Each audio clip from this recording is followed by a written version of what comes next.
Alrighty, folks, we are back with the CEO of Henling, Dana Dunford. And one of the things that we have the joy of is she manages 23,000 units. So she has a huge purview of what's going on. And she is starting to uncover that some inklings around fraud. And she wanted to share them with you. So, Dana, what are you seeing out there from fraud? And how might the average Joe pick up on that?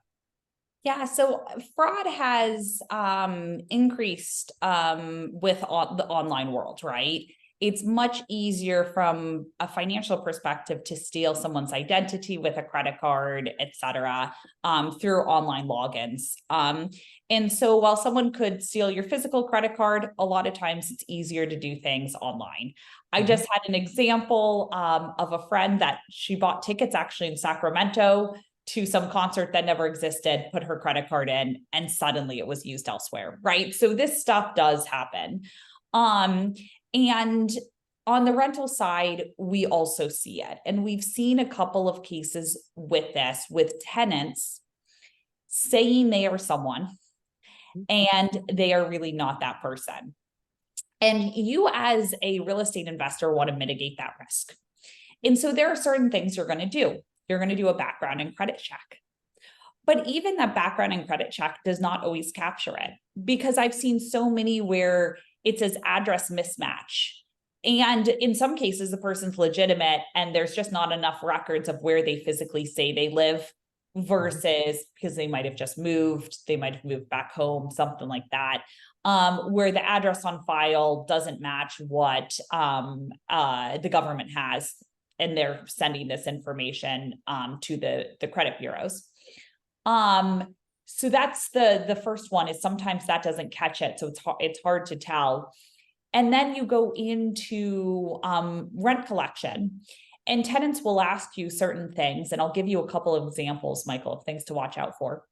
I tried to pay with a bank account, but there's a limit on my bank account and I can't pay it. Or I tried to I was going to try to pay with a check, but my bank's closed or whatever on Saturday. I need to move in on Sunday. So can I pay with a credit card? Now, do we offer and allow for credit card payments in the system? Yes. And there's like this big red, please don't do it for a move-in, and please be very careful of who you're accepting credit card payments from. There have been situations where tenants will go in there and give some sort of excuse of why they can't pay with a bank-to-bank transfer, which is the safest way to pay. And suddenly, whether it's a Venmo, whether it's a credit card, it gets disputed.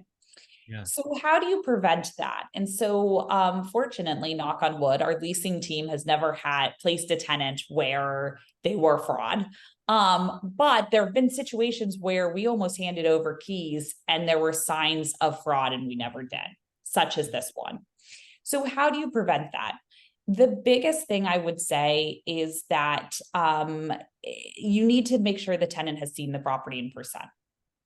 No matter what they say, they're out of state or anything like that, they need to be at the property to view it, or have a friend there who's physically gone and toured the place. You also need to do an identity check. And the easiest way to do that is not just have them upload their driver's license. It's holding their driver's license up to their face and scanning it. And making sure, one, that's a valid ID they're holding up, and two, that who they say they are is who they are. And you'll see other property management softwares doing this, not just Hemling, but others. You will see Airbnb and Vrbo have started doing that for hosts and travelers, their first time in. And it is very easy then to uncover, hey, this person's paying with this bank account or this credit card. They say they're this person through their driver's license. Something's off here. And so the more data and stats you can get as you go through the process of showings, background and credit check, ID verification. The ID verification typically happens right before move-in. It does not happen upfront when they're doing, unless you're doing a self-guided tour, then you would do it up front. And then making sure that they are good for their funds and they're paying in the safest way. That is what process you need to go through. This happens more often, I believe, when you're a remote investor Mm. They think they can take advantage of you from that perspective. So they are going to seek that out. So just keep that in mind that, you know, even sometimes the nicest people, when they're corresponding with you, their credit comes back as a 650. They've filled out the application, that all of that information could be fake. Yeah. I just think there's some power in the fact that Him Lane has 23,000 of these. You are collecting probably, you know, I don't know, tens of thousands of rental requests a month, and you're just gaining this experience, and you can add it to the software and add more and more features. Um, it's a joy to have Him Lane on the channel and back every week. I appreciate you. Any other kind of little tidbits about fraud and maybe where people can get the trial? Yeah, I think the last thing I would say about fraud is that with it, you need multiple data points for it. There may be something that looks a little bit maybe sketchy, but isn't, such as like I mentioned with the background and credit check mismatch of like address or something like that. But you're going to want to make sure to go through a full process and say, how risky is this person? We have something like called an Akata score that we put in there also that checks how long has this email address been out there. What about the phone number? Is it a voice over IP or is it an actual provider?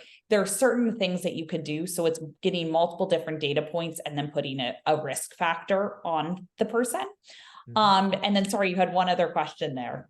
I was just saying, where can people go try out Him Lane? Oh yeah, www.hemlane.com. Awesome, Dana. Thank you very much for coming back. Congrats on 23,000. Great. Thanks so much for having me. Mhm.